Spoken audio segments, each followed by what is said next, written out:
Mwaramutse canke mwiriwe bivana naho muherereye mwese bakunzi b'ikiganiro warubizi. Mu kiganiro warubizi cy'uyu munsi tukabashikana mu gihugu ca Afrika y'Epfo aho tubayagira ku buzima bw'umuhisi Nelson Mandela batazira Madiba. Mandela akaba yaramenyekanye kubera ubutwari bwiwe muri Afrika, ahanini baravye uruhara yagize mu bijanye no kugwanya amacakubiri afatiye ku rukoba apartheid muri Afrika y'Epfo. Mandela yarabaye umukuru w'igihugu wa Afrika y'Epfo kuva mu mwaka w'igihumbi kimwe amajana 1994 kugeza mu mwaka w'igihumbi kimwe amajana 1999, imyaka 5 gusa ari ku butegetsi, maze acaratanga ubutegetsi, ariko yagumye ashigikiye umugambwe yakomokamwo ANC. Ido nido ni muri kino kiganiro, ariko nkuko twama tubibasaba fyonda subscribe kugira ngo mube mu bambere kuronka ibiganiro vyacu, muce mwongera kandi mufyonde kuri ako gakengeri kazi iruhande, mutibagiye kubisangiza abandi.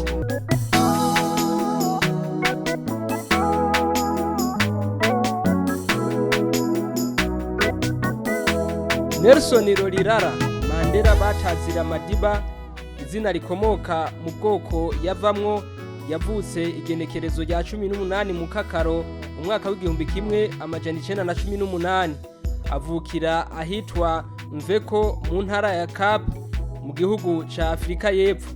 Akivuka yitwa Mandela Rolihlahla, ariko inyuma y'imyaka 7 amaze gutangura amashure kw'ishure rya missionari b'Abongereza, baca bamuha irindi zina ry'itazirano rya Nelson, gutyo aca yitwa Nelson Mandela. Hari n'abandi bamwita Dalibunga, ariko we yakunda izina ry'amatazirano ryakomoka mu bwoko bwabo ariryo Madiba. Nelson Mandela yavutse kuri Gadlahari, umwuzukuru wa Ngubengcu Kucha. Ubu nawe akaba yari umwami w'abantu bitwa Abatembu, akaba yitavye Imana mu mwaka w'igihumbi kimwe amajana 832. Hari kera kuko woraba gushika ubu araheze nk'imyaka igera ku 188.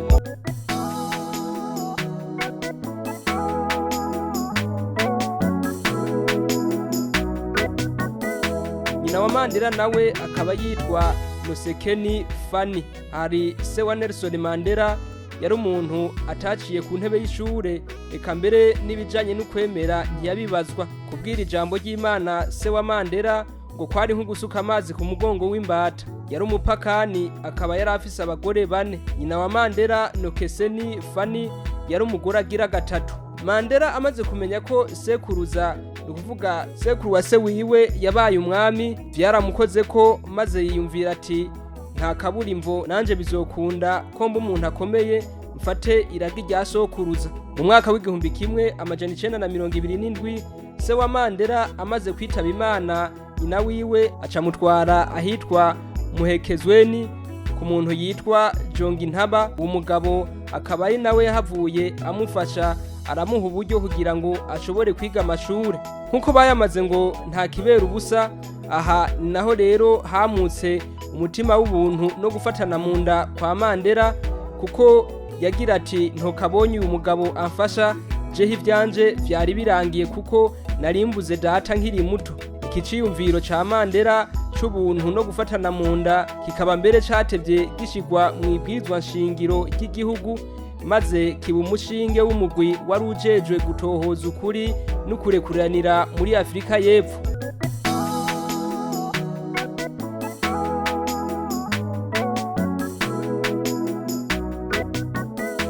Inyuma y'imyaka 16 Nelson Mandela ahejeje kugirirwa umugirwa wo mu bwoko bwabo wo kugenyerwa mu mwaka w'igihumbi kimwe amajana 1934, aho bita Oaribunga.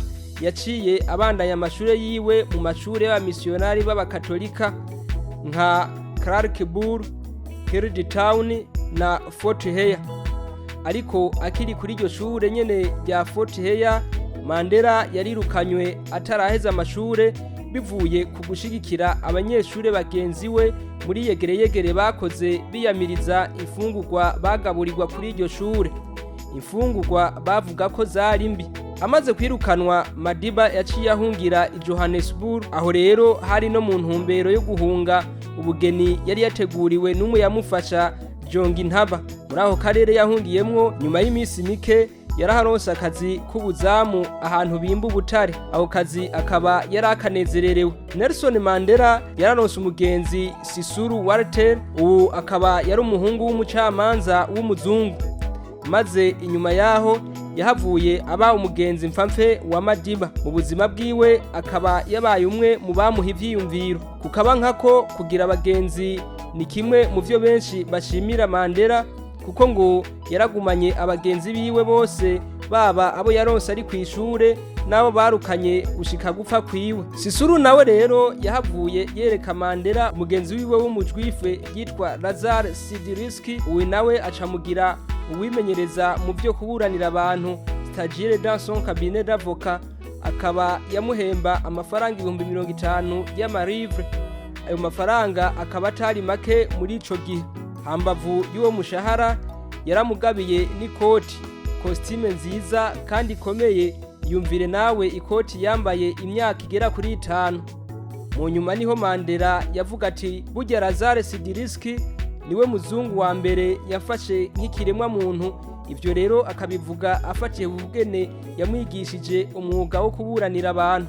Mu ntango z'umwaka w'1943 Mandela yaciye aja kwiyandikisha muri kaminuza y'Witwatersrand. Yahize imyaka 6, ariko ngo kuri iyo kaminuza bamufata nabi. Kenshi wasanga yibereye kwa Sisulu wa mugenzi wiwe mpfamfe kugira ngo abe aramuremesha, ubona ko yari umugenzi wiwe wakadasohoka. Muri ico gihe nta vyumviro bikomeye vya politike yari afise nka mugenzi we Olivier warongoye umugambwe ANC, Congrès National Afrique. Mandela yari afise abagore 3. Aha nta bitangaza birimwo, ni bimwe bavuga ngo imfizi y'intama itendera nkase, kuko se wiwe nawe yari afise abagore 4. Umugore wa mbere wa Mandela yari Evelyn Mase, ubu nawe akaba yamureheje mu mwaka w'1944 bahuriye kwa Sisulu wa mugenzi wiwe, kuko Evelyn yari muvyara wa Sisulu. Maze inyuma y'imisi mike baca barubakana, bavyarana abana 4, abahungu 2. Madiba Tembekile Batazira Tembi yahavuye yitaba Imana ahitanywe n'isanganya ry'imodoka mu mwaka w'1969 mu gihe se we yari afunzwe. Umuhungu agira 2 Magato, ubu nawe akaba ahitanywe n'umugera wa sida mu mwaka w'2005. Abakobwa nabo ni makazi we n'uwundi yitavye Imana ku mezi 9 y'amavuka. Evelyn Mase, umugore wa mbere wa Madiba, yari mu idini ry'ivyabona vya Yehova, idini ritemera ko abantu baja mu vya politike. Ni nayo mpamvu we atemera ko umugabo wiwe Mandela aja mu mugambwe ANC. Iki mbere kikaba ari kimwe mu vyatumye bahukana mu mwaka w'1958. Evelyn yahavuye ashengera mu mwaka w'2004 afise imyaka 82. Umugore agira 2 wa Mandela ni Winnie Madikizela Mandela. Bubakanye inyuma y'ukwahukana n'uwa mbere igenekerezo rya 14 Ruheshi mu mwaka w'1958. Inyuma y'imyaka 38 babana bahavuye nawe bahukana. Mu nyuma yaho Nelson Mandela acarongora Graça Machel, umupfakazi wari yahoze arongoye igihugu ca Mozambique, Samora Moise Machel, inyuma yo guhitanwa n'isanganya ry'indege mu mwaka w'1986. Kuva mu bwana bwiwe Mandela bamufata nk'umwene gihugu akwiye, un country boy, umwana akundi wabo aho yavukiye ku gatumba Garçon de la Campagne. Ivyo akaba yarabigaragaje kuko yarashoboye kubaka inzu aho yavukiye ku birometero 1000 mu manuko bw'igisagara ci Johannesburg, ku gacimbiri kitwa Kunu ku mutumba Mveko aho yavukiye. Ivyo yabikoze gutyo kuko hari icivugo Mandela yari afise, yagira ati nduguruye twamugina, umugabo ategerezwa kugwa aho yataye uruzogi, ndugaye twamugina.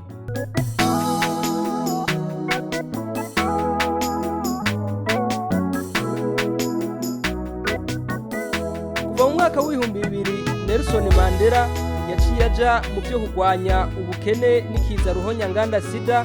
Ahanini iyo ngingo yayifashe nyuma yaho umwana wiwe apfuye ahitanywe n'umugera wa sida mu mwaka w'2005. Ivyo akaba yaciye avyitaho kuko bitaye vyitaweho muri ico gihugu mu myaka y'imbere yaho. ariko nawe vyahavuye bimugora kuko amagara yaciye amukika bivuye ku ngwara ya kanseri yari agwaye. Ni mu gihe kandi yari asanzwe afise ingwara yo mu mahaha yari yaturutse ku myaka 27 yamaze ari mu gasho. Muri ruheshi umwaka w'2013 Nelson Mandela yateye aremba gushika naho bamuronderera ivyuma bimufasha guhema. Nyuma y'iminsi mike acavanwa aho yari agwariye asubira imuhira. Hamwe kwibuka ko yamavuga ati umugabo agwaho yavukiye. Nkuko bayamaze ngo intore ntiziramba, Nelson Mandela yahavuye yitaba Imana igenekerezo ya 5 Kigarama mu mwaka w'2013 ku myaka 95 y'amavuka. Ariko ikindi mwomenya, mu mwaka w'1964 Mandela yaraciriwe umunyororo wo guherayo, ariko mu nyuma yarahavuye arasohoka ibohero inyuma y'imyaka 27 afunzwe. Nyuma yaho rero yahavuye aba umukuru w'igihugu wa 27 Ndamukiza mu mwaka w'1994 ababaye umukuru w'igihugu wa mbere w'umwirabure muri Afrika y'Epfo. Aha biraboneka neza ko Nelson Mandela ari umuntu yihangana cyane imyaka 27 ari mu gasho, ariko akagumana umutima wo kugwanira igihugu. None iyo myaka yose yamaze apfunzwe ni igiki camuha ingufu zo kuguma akunda igihugu?